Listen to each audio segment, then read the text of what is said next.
Hi guys, welcome back to my three-part series on how to improve your meditation. And today you can see it's fall in the Pacific Northwest, and we have a bunch of giant maples here that are dropping their leaves, and their leaves are gorgeous.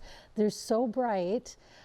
But being that we're here in the Pacific Northwest, that means that it's raining 9 months out of the year, and so as long as you like rain, the Pacific Northwest is a place for you. And really it is gorgeous out here when it rains. Today we're going to talk about breath, and as we talk about breath, I'm going to touch base on three things. And the first is going to be 5-element theory and how the breath relates to fall. The second is going to be also from classical Chinese medicine, and it's going to touch base on the theory of the organ theory, and that each one of the organs, each one of the yin organs, has a soul attached to it, I guess you could call it, but an essence or a spiritual essence that is attached to it. And we're going to talk about that for a little bit. And then I have a great exercise that I learned maybe 20, 30 years ago when I was in San Diego and I was wandering around Balboa Park. I ran into a yogi, and he definitely embodied exactly what I would have thought of as somebody who was truly practicing a yogi lifestyle. He was very humble and not ostentatious, and he was sitting there waiting for students to appear, and I just happened to appear. And his breathing exercise, out of all the breathing exercises that I've learned or that I've been exposed to, his was the one that was the most beneficial. So I'm going to share that with you.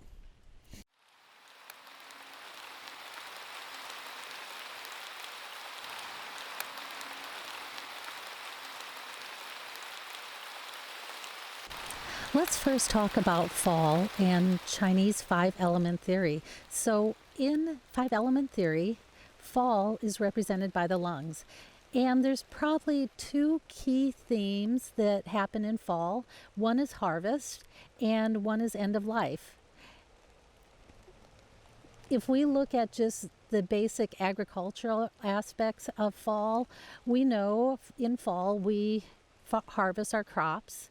And in our lives, that could be represented by our retirement from our job, or it could be our own end of life. So the next thing that is part of the lungs is each of the 5 yin organs has like a spirit or a soul attached to it. And for the lungs, they call it the corporal soul, or the Po. And what's interesting about that is they think that the lungs, the energetics of the lungs, is associated with our physical body. So when we leave this earth, when we pass away, the Po stays behind. The Po is the physical body that stays behind. And for some people, they also say that it's the worst of us that stays behind. Our spiritual essence, the beauty of us, is attached to the Hun and leaves when after we pass, but the Po stays here on earth. As we're looking at all these leaves dropping on the ground, fall is a great example of leaving something behind. All these leaves, they're going to stay here, they're going to dissolve. And why the breath is so important is because it's related to the lungs. And the lungs are the most physical aspect of ourselves. I have a really simple exercise to help you improve your breathing. And it's based on breathing through the diaphragm.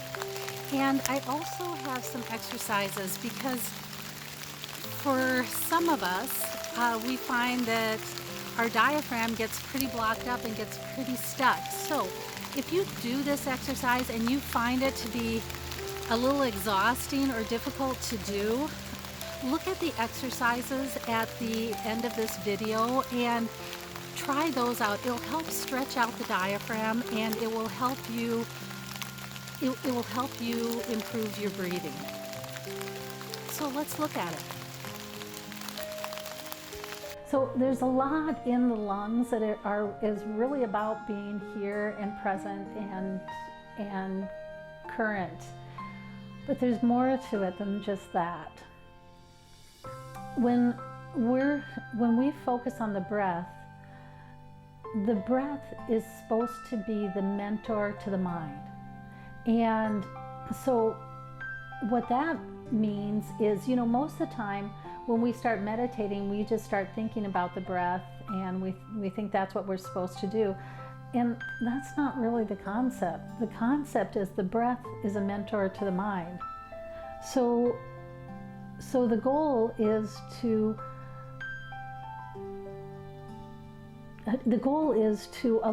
allow your breath to happen in the correct way so that it can tell your mind how to calm down. And so that's what this exercise does, is it helps you, it allows you to focus on something when you're meditating, first off, and that's always a good thing. And it gives you repetition, and in repetition you can find solitude. So the exercise is fairly simple. All you have to do is for a 4-second count, so 1 1000, 2 1000, 3 1000, 4 1000, you're going to inhale, but you have to inhale through your diaphragm. So you have to inhale and you have to feel your stomach expand. And then when you exhale, you feel your stomach contract. And you're going to exhale for the same count of 4. 1 1000, 2 1000, 3 1000, 4 1000. So your job is to keep your mind focused on your count, to keep your mind focused on thinking about inhaling, feeling your stomach expand for the count of 4, exhaling, feeling your stomach contract for the count of 4, and doing that over and over again. Repetition, we find solace. Repetition quiets the mind. Now, for some of us, so what that means is you have to breathe through your diaphragm, okay? And for some of us, that can be a problem because chronic long-term stress, gallbladder disease, heartburn, all of that causes inflammation in the area that needs to stretch down and expand. So if your diaphragm is really tight, you're going to notice a couple things. If you press on it, it's not going to sink in easily. In fact, it could resist any pressure whatsoever and stay fairly tight. That's the first key sign that you probably you've had stress in your life. Now, the next thing you're going to notice is when you try to breathe in, it's stressful because this muscle here is so tight, it can't stretch and it can't expand. So if you're at that point, then you've got to use some exercises to help start stretching this out again. And that's where I use my trusty yoga ball. I use this to help me with my back bends. And those back bends will immediately help you start stretching out that diaphragm. So, put this on the ground, lay on your back across it, and try to do a back bend on it. And the other thing that I do with this is, so the back bend, not only does it open up that diaphragm, but it opens up the heart channel in a number of different ways. And just stretching out your diaphragm, that in and of itself is going to open up your heart channel. But the other thing with doing back bends is, your hands end up on the ground. like so, and this channel ends up getting stretched and relaxed.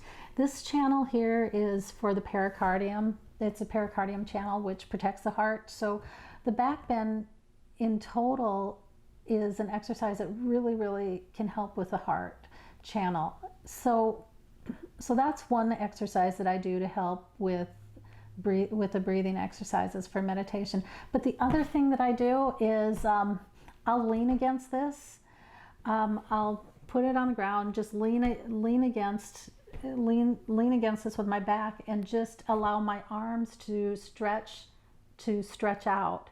And why I do that is it'll stretch these pectorals, which, you know, over time these become so tight.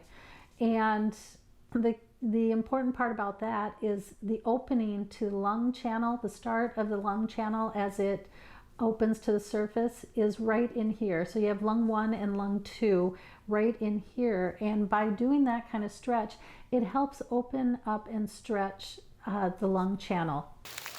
Thanks so much for coming out, you guys, and visiting part 1 of a 3-part series on how to improve your meditation. And if you find you have some problems with doing this breathing exercise because your diaphragm's so tight, try those exercises. Those really worked for me. And I can tell you, we deal with so much stress today that people having a tight diaphragm and doing these short little panty breaths, very common today. So try those exercises. You might find they work for you too. And until next time, I'll catch you on the other side.